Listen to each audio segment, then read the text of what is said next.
Oi, pessoal. Aqui Maurício Longo, deixando destaque no Mundo Exponencial. Hoje recebendo como convidado o André Bretas, CTO da Maxmilias, para a gente conversar um pouco sobre as questões do crescimento das empresas, né? Como a gente vai de uma empresa pequenininha para uma empresa gigante, as diferenças que tem e como é o processo para se chegar lá, ou como pode ser, né, André? Obrigado por ter aceito aí o convite e a disponibilidade sua de nos atender para essa conversa e mesmo estando no hotel, né, no quarto de hotel. Beleza, Maurício, eu que agradeço aí o convite a você, Alexandre. É sempre muito interessante as nossas conversas. E essa conversa realmente, para mim, ela tem um tom nem de uma afirmação explícita, vamos dizer, do meu jeito de pensar em relação a esse crescimento associado à comunicação, mas de questionamentos até para mesmo uma reflexão, né? E eu acho que a grande pauta, nós já tivemos experiência em empresas pequenas, em empresas grandes, e a gente notava claramente a diferença da forma de comunicar nessas empresas, né? Ou seja, as pequenas, de uma forma muito dinâmica, poucas salas, o fundador ou o nível, o C-level, né, dessas pequenas empresas interagindo com todos os níveis de uma forma muito dinâmica e ágil. E nas empresas grandes, realmente, até pela quantidade de pessoas, de setores, a comunicação ela flui de uma forma mais organizada, estruturada e menos orgânica do tipo, exatamente. Então, nesse sentido aí, o que eu temo muitas vezes são nas empresas que têm um crescimento extremamente exponencial, né, e acelerado, a estrutura de comunicação e relação não se preparar para esse crescimento e achar que a mesma forma, a mesma receita que era aplicada ainda naquele ecossistema, naquele sistema informal, ele vai funcionar numa estrutura grande. Então, o que vocês acham disso? O que vocês imaginam disso? Até depois para eu comentar algumas coisas. Se você ainda não assinou o canal, clique aqui embaixo para assinar e marque o sininho para ser notificado quando saem novos vídeos. Se você está escutando o podcast e ainda não fez a sua assinatura, procure na sua plataforma de preferência para que você seja avisado quando forem lançados novos episódios. Se você gostar do que você vir e ouvir aqui, deixe o seu like, que o feedback é interessante para nós. Então, eu acho o seguinte, eu acho que aí a gente tem duas questões que muitas vezes são confundidas, né? Uma é a questão da transparência, né? Porque, ou seja, se fala muito da cultura, da criação da cultura, e como você falou, quando você é uma startup, você começa às vezes com 2, 3 pessoas, e daqui a pouco você tem 6, 7, 8, até que você vai crescendo um pouco, mas você está dentro de um espaço físico pequeno, onde aquela transparência, está todo mundo, ou seja, envolto no mesmo barco, mas o barco ainda é pequeno, né? Então, ou seja, a distância da popa à proa são poucos passos, e aí, ou seja, essa transparência ela acaba sendo natural, porque está todo mundo realmente tendo que fazer tudo, e aí você pode usar mecanismos de comunicação mais simples, até porque todo mundo está envolto em tudo. Agora, quando você vai crescendo, a transparência ela tem que continuar, na minha opinião, vigente, mas a forma de comunicar ela começa a ter que ser mais estruturada, porque não dá para você sair colocando todo mundo no mesmo grupo do WhatsApp e você vai falar, sei lá, de um problema de software com alguém que é da contabilidade que não tem a menor noção ou que aquele problema deveria estar chegando para ela, ou vice-versa, né? Sei lá, outros problemas que não tenham absolutamente nada a ver, ou então botando conversa que você tem com um cliente ou com um fornecedor ou com, sei lá, algum outro stakeholder aí, para que todos estejam ouvindo o tempo todo sobre tudo. Eu acho que isso acaba virando ruído e não comunicação eficiente. E, no fim, o resultado é que, muitas vezes, o produto começa a perder, digamos, forma, porque todo mundo se julga capaz de dar pitaco em absolutamente tudo e as pessoas, digamos, já acabam levando a coisa para N rumos e aquilo que antes fluía bem porque o barco, como eu falei, era pequeno, não é a mesma coisa quando você está no Titanic. Aí, no fim das contas, o que vai acontecer é que a bandinha vai continuar tocando e o barco Não, já fez água, né? e eu acho que tem um ponto interessante que você falou aí, né? O barco pequeno, quando o barco é pequeno, muito provavelmente dentro desse barco existe uma capacidade de forma natural de todos saberem de tudo, um pouquinho de tudo. Quando o barco cresce, né, e virou um Titanic, realmente se todo mundo se meter a fazer de tudo, existe uma chance forte desse barco afundar, de fato, e realmente virar o Titanic.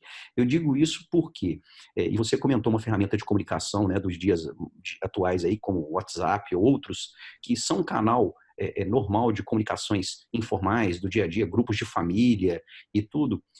E não dá para tratar num ambiente corporativo, quando cresce, de assuntos como você trata num negócio extremamente pequeno. Por quê? Se o seu pequeno barco cresce demais e ele vira o Titanic mesmo, eu vou precisar de uma tripulação muito maior. Então, dependendo do espaço de tempo de transformação de um pequeno barco ou de um bote para um Titanic, embarcam tantos novos marujos, a tripulação aumenta tanto, e nesse ambiente corporativo e natural, os marujos, a tripulação, quer mostrar o trabalho. Então, primeiro ponto, ela pode começar a entrar no papo, ela tem que fazer muito bem feito aquilo na qual a missão dela é contratada para o Titanic. É igual eu vendo, vamos dizer, cachorro-quente. Vamos falar de cachorro-quente. Só tem salsicha e pão. Mas eu sou padeiro e eu fico querendo dizer qual que é a melhor forma de fazer a salsicha. Imagine, então, no Titanic o que é o tamanho do jantar, o que é o tamanho dos problemas, todo mundo querendo dar pitaco, como você disse, em outro. Então, eu acho que existe essa preocupação e uma outra. A avaliação de quem está de cima de que aquele marujo que acabou de entrar no Titanic, ou aquele tripulante, ele não tá contribuindo. Mas não é que ele não está contribuindo. Não são mais aquelas poucas pessoas que cuidavam daquele pequeno veleiro, daquele barco. Então, eu acho que o seu exemplo foi muito bom, Alexandre, mas, ou seja, existe, ao meu ver, uma necessidade forte das próprias lideranças, né, desse barco que cresceu demais, né, do capitão, de muitas vezes compreender que o jeito, o estilo dele também precisa mudar. E o estilo não significa que é a essência da crença nem nada, mas é o jeito de fazer. O que vocês acham? Tem uma frase, né, que um grande sábio me disse uma vez, que é de que a ficha do óbvio não cai na mesma velocidade para todo mundo e nem ao mesmo tempo. Mas não é só a ficha do óbvio. São várias fichas que não caem na mesma velocidade para todo mundo. E é muito fácil. Você que está envolvido no dia a dia de uma operação, você não se dar conta de como aquela operação está mudando no tempo. Pegando a analogia do Alexandre, de que a distância da polpa pro era curta, quando a distância vai ficando maior, o que acontece é que você começa a ter repetidores no caminho. E aí você tem o efeito do telefone sem fio, onde uma determinada mensagem, ao ser repassada, se ela é repassada de uma forma desestruturada, ela vai se transformando, principalmente por uma questão de contexto. Quando você tem 10 pessoas, 15 pessoas numa sala ou em 3 salas, o contexto daquelas pessoas ele é compartilhado de verdade. Agora, você pode estar habituado a ter esse contexto compartilhado e falar uma coisa e aquelas outras 14 pessoas vão entender o que você quis dizer. Mas uma pessoa que chegou depois que não eram mais 3 salas, que já é a 100ª, 58ª pessoa na companhia, e que nunca compartilhou a sala com você, ao ouvir a mesma frase, vai dar outra interpretação, que ela não tem aquele contexto. E aí, esses dois efeitos, vamos dizer assim, o efeito do telefone sem fio, da comunicação desestruturada e o efeito da falta de contexto, eles geram muita confusão nas empresas.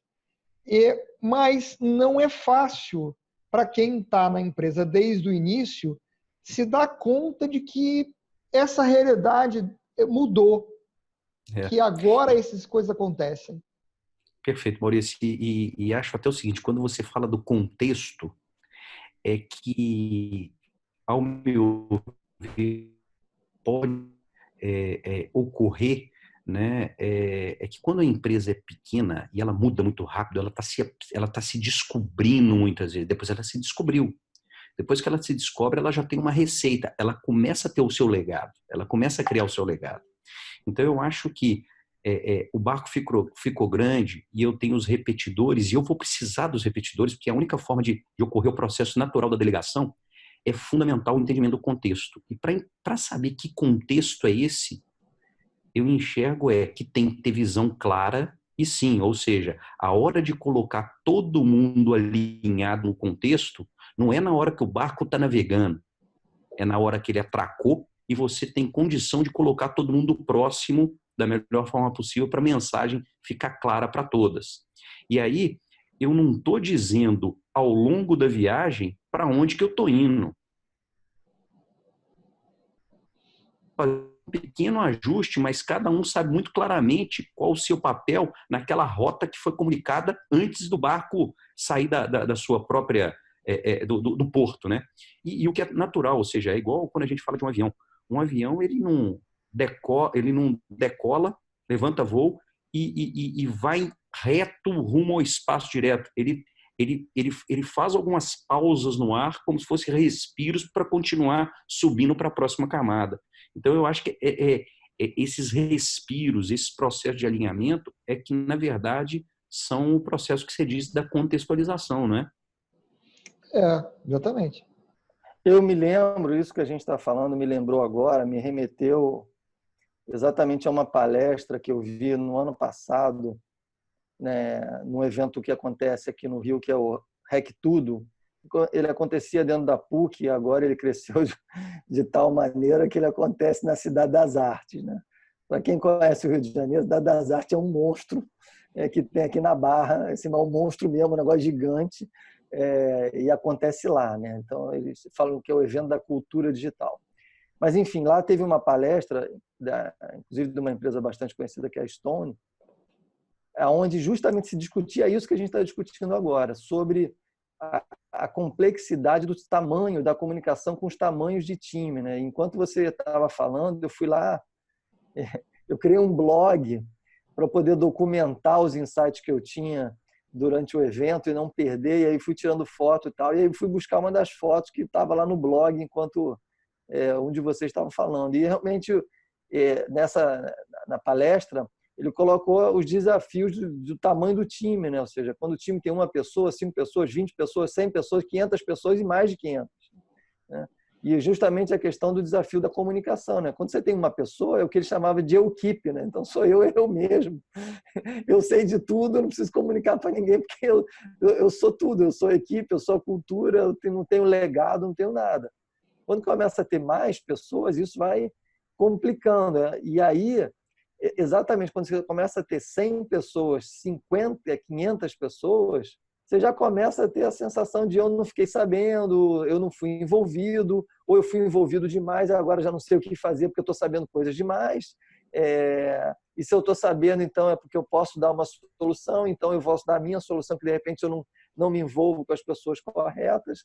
Né? E aí, ou seja, começam a surgir questões organizacionais que normalmente ficam esquecidas quando você tem equipe menor, ou esquecidas ou desnecessárias, né? Ou seja, quando você tem um grupo pequeno, aquilo funciona bem. Quando você começa a crescer, 100 pessoas, você já começa a ter que ter liderança, né? Já começa a ter que realmente, mesmo que você se organize com uma forma mais ágil, aquela forma ágil, aqueles grupos menores, eles precisam ter líderes ali e outros líderes que vão passar as informações de um grupo para outro grupo. E como é que essas coisas fluem, ou seja, começa a ficar muito mais complexo realmente se comunicar, e não é qualquer comunicação que tem que ir para todo lado, né?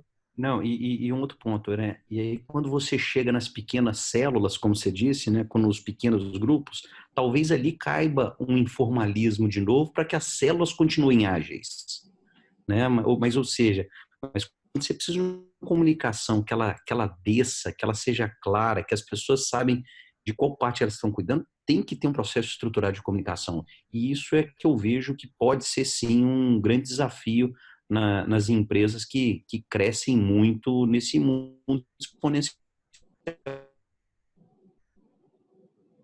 Você deu uma cortada, André. Você falou que é um grande desafio para as empresas. Para as empresas que hoje, me desculpa, né, gente? Como o Maurício disse, eu estou no hotel.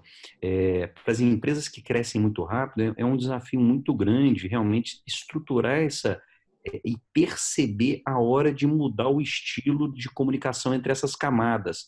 Porque quando chega na célula, você tem essa velocidade. Quando você está na célula, você está, de novo, ao redor de uma mesa com um grupo de pessoas executando um propósito muito claro, mas que agora não é levar todo aquele barquinho, é executar muito bem feito uma determinada tarefa que vai contribuir para que o grande navio continue fazendo a sua viagem, né?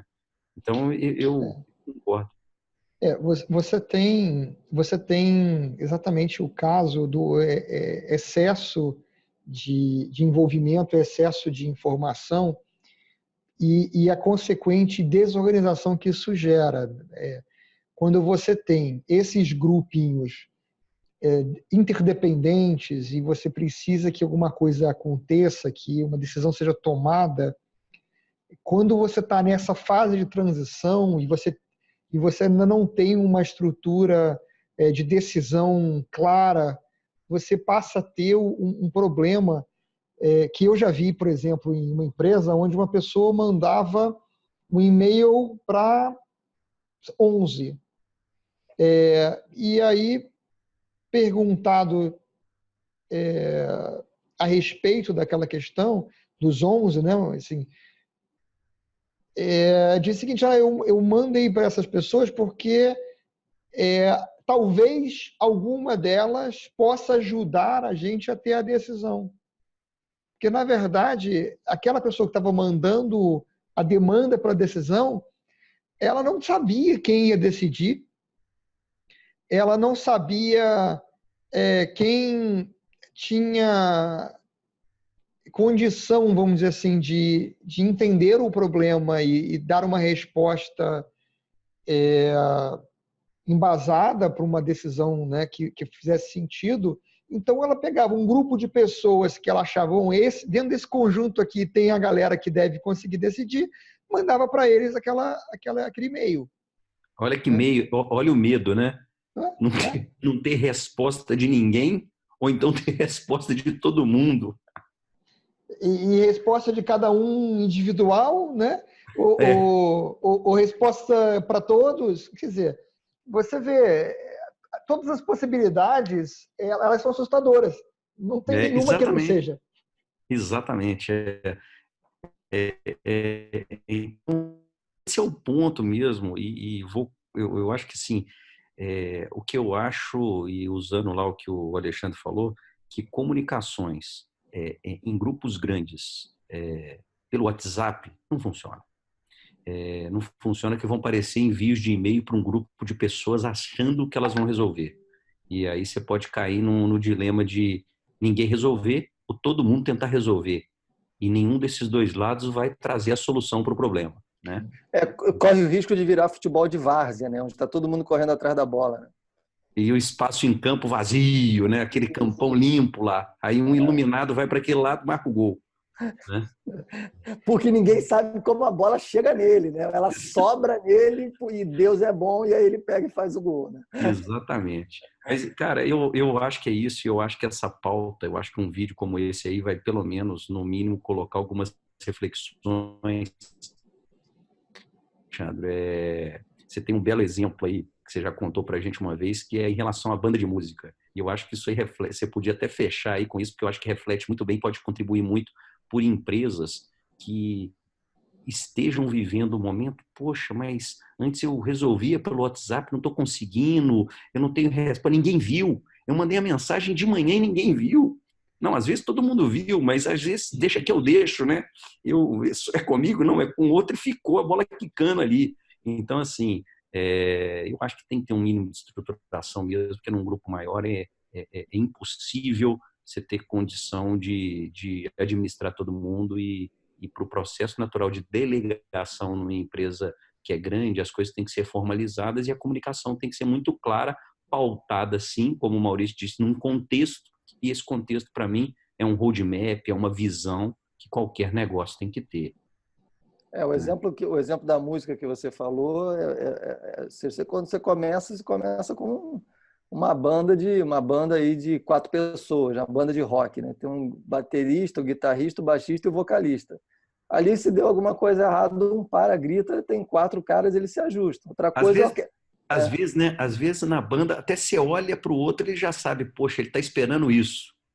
Exatamente. Agora, quando você vai para uma orquestra sinfônica que tem 300 músicos e um coral, você tem que ter um maestro, né? Ou seja, ei, maluco do violino, faz uma coisa, ou do trombone, ou seja, não tem como o cara que está na outra ponta dar uma olhada para o que está na ponta de cá e eles se entenderem pelo olhar, né? Existe uma comunicação estruturada através de um cara que fica no meio, regendo aquele negócio, e ele, obviamente, muitas vezes percebe os erros, né? Porque, obviamente, as orquestras erram também, e erram muitas vezes, só que o erro passa, às vezes, desapercebido porque esse cara que administra, digamos, a comunicação consegue consertar de forma rápida coisas que nós não conseguimos perceber, mas, ou seja, eles, entre eles, entendem para onde vão, né? Entendem o tamanho da obra e aí sabem para o que eles têm que performar. Né? E o mais importante de entender, aí eu vou usar o próprio contexto que o Maurício comentou aí do barco, né, que tem pessoas no meio do caminho, elas sabem o contexto, todo mundo da orquestra tem um pedaço de papel na frente, que é qual a música que eles vão tocar e que horas que eles vão entrar ou que horas que eles têm que parar. Então, o maestro, ele dita assim o ritmo, mas a música e o papel de cada um, eles já sabem, né? Então, isso aí é o contexto. Então, eu acho que é por aí mesmo, cara, e conversar com vocês aqui só me deixa claro que é o seguinte, a empresa chegou, não dá para poder administrar pelo WhatsApp. Vai ter problema. André, no final das contas, o que não ficou claro foi o que você acha, porque travou a ligação na hora que você falou. Fica claro para mim, puf, e aí travou. É a comunicação. Achei que você tivesse recebido a mensagem no WhatsApp, tá vendo? Não. Fica claro para mim que quando chega num determinado tamanho a empresa, realmente não dá para poder administrar por WhatsApp acreditando no que o outro sabe, ou seja, as variáveis são muito mais complexas mesmo, ou seja, tem que ter um formalismo, tem que ter uma visão, tem que ter um roadmap, tem que ter um contexto e tem que ter uma distribuição clara de responsabilidade. Né? Eu acho que isso é fundamental, porque quando é pequenininho, acaba que todo mundo pode, não, deixa aqui o barco ali, eu remo na esquerda, não, mas está precisando na direita, né? Eu largo aqui e vou ali, se está precisando lá, pode ir lá tomar seu café, mas numa estrutura de... Se você lá na frente fala, tem que ir para a esquerda, na hora que você chegou a mensagem lá atrás, no telefone sem fio, sem visão, sem nada, sem rumo, cara, vai ser uma correria que não vai dar certo, né? E essas coisas que você falou são necessidades para fazer com que se chegue a um resultado esperado de todos que estão em busca do resultado, como você falou, ou seja, do papelzinho na frente do músico da orquestra sinfônica. Isso não é burocracia, isso é necessidade, né? Você precisa ter um mapa para chegar, para saber de onde você sai do ponto A para o ponto B. Já é difícil criar um mapa, porque o mundo é complexo, então você está indo numa direção que tudo parece que vai dar certo, então você já vai ter que conseguir ser ágil o suficiente para ir se ajustando no meio do caminho, mas, ou seja, precisa ter um mínimo de organização para que se possa entender para onde se vai, né? Senão vira... O exemplo da música é tão interessante, o exemplo da música é tão interessante que eu fico aqui, na hora que você está falando, imaginando, né? Para não dizer que é trágico. A banda começou, aí o líder da banda vira e fala assim, pô, isso aqui tá ficando legal. Tem um saxofonista passando aí, chama ele. O cara entra, não, tá legal, chama outro baterista. Aquela coisa. O cara não sabe nem o que está chegando para fazer.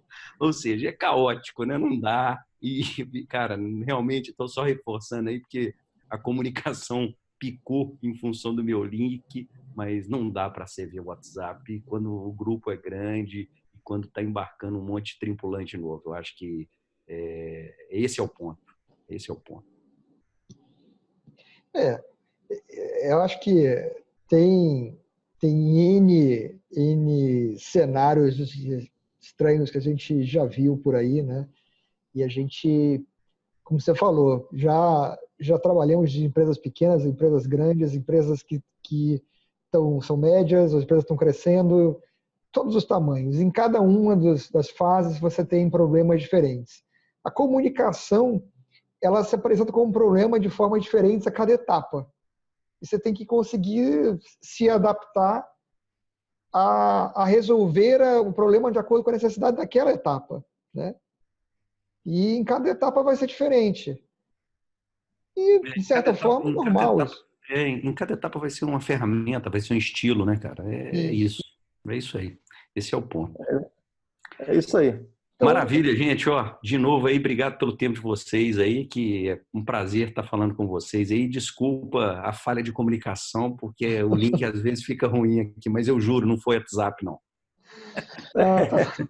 Volte mais, André. Volte mais. Você sabe Falou, que gente, você... um abraço aí, obrigado. Peraí, aguenta aí antes de você ir embora. Você sabe que você é o nosso convidado número 1 em recorrências. Oh, que maravilha. Então eu quero continuar sendo. Quando eu estiver perdendo esse pódio aí, vocês avisam, hein? A gente avisa, pode deixar, cara. Obrigado por tomar o tempo aí. Vamos lá e a gente se vê no próximo vídeo, gente.